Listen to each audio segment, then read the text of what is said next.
ठाण्यात भाजप आणि शिवसेनेतील अंतर्गत मतभेद पुन्हा एकदा उफाळून आला आहे।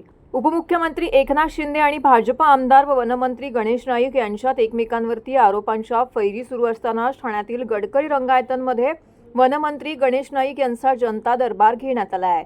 दरम्यान गडकरी रंगायतांमध्ये झालेल्या परिवहन विभागाच्या कार्यक्रमास भाजपाचा एकही नेता उपस्थित नव्हता।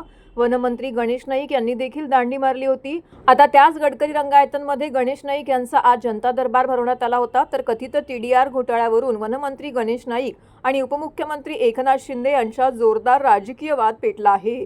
महायुतीच्या सरकारमध्ये एकत्र असतानाही नवी मुंबई आणि ठाण्यातील विकास धोरणांवरून हे दोन्ही नेते आमने सामने आले आहेत। वनमंत्री गणेश नाईक यांनी या प्रकरणी बोलताना म्हटलं, हायकोर्टाने ऑर्डर दिली की तुम्ही TDR द्या। त्यावेळी आयुक्तांनी काही भूमिका मांडली नाही। त्यानंतर तोच विषय सुप्रीम कोर्टात गेला। तो भाग SGNP चा होता। त्यात पार्कचे इको सेन्सिटिव्ह झोनमध्ये TDR दिला जात नाही अशी माझी माहिती आहे। 2700 नाही तर 4000 कोटींचा TDR आहे। ज्या जागेचा वापरच होणार नाही अशा जागेसाठी ठाण्याच्या जनतेने का भार सहन करावा? ठाण्यातले लोक सुप्रीम कोर्टात जाणार। नवी मुंबईतील एक संस्था देखील जाणार आहे। जनता जागृत आहे। आपल्याला पाहिजे म्हणून काही करता येणार नाही। याचे करते करविते कोण आहेत हे मला माहीत नाही असं नाईकांनी म्हटलं आहे। यावेळी SGNP संचालिका अनिता पाटील यांना फोन करण्यात आला। वनविभाग अधिकारी यांनी माहिती देताना म्हटलंय की आम्ही पूर्ण प्रयत्न केले, पण TMCने आधीच TDR प्रोसेस पूर्ण करून न्यायालयामध्ये सादर केली होती। त्यानंतर गणेश नाईक म्हणाले, त्यामध्ये नक्कीच स्टे देण्यात उशीर झालाय, पण बैल गेला आणि झोपा केला असा विषय झालेला आहे।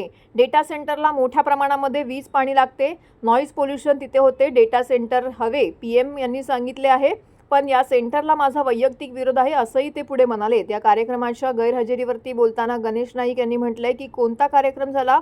माझे OSD माझे PA इथे बसलेले आहेत। त्यांना विचारा मला निमंत्रण होते का?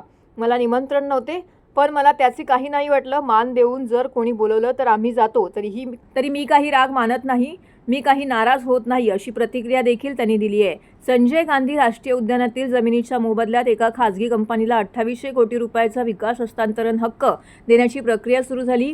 यावर विरोधी पक्षांनी नाईक यांच्या वन खात्यांवरती संशय व्यक्त केला होता। या आरोपांवरती उत्तर देताना गणेश नाईक यांनी वनविभागाच्या चुकीच्या गोष्टींच्या विरोधात असल्याचं म्हटलंय आणि या ठाणे TDR घोटाळा प्रकरणावर सखोल माहिती मागवली असल्याचं सांगितलं आहे। TDR आणि बिल्डरांना दिल्या जाणाऱ्या वाढीव FSI संदर्भात नाईक यांनी थेट एकनाथ शिंदे यांच्या नगरविकास खात्यावरती निशाणा साधला आहे।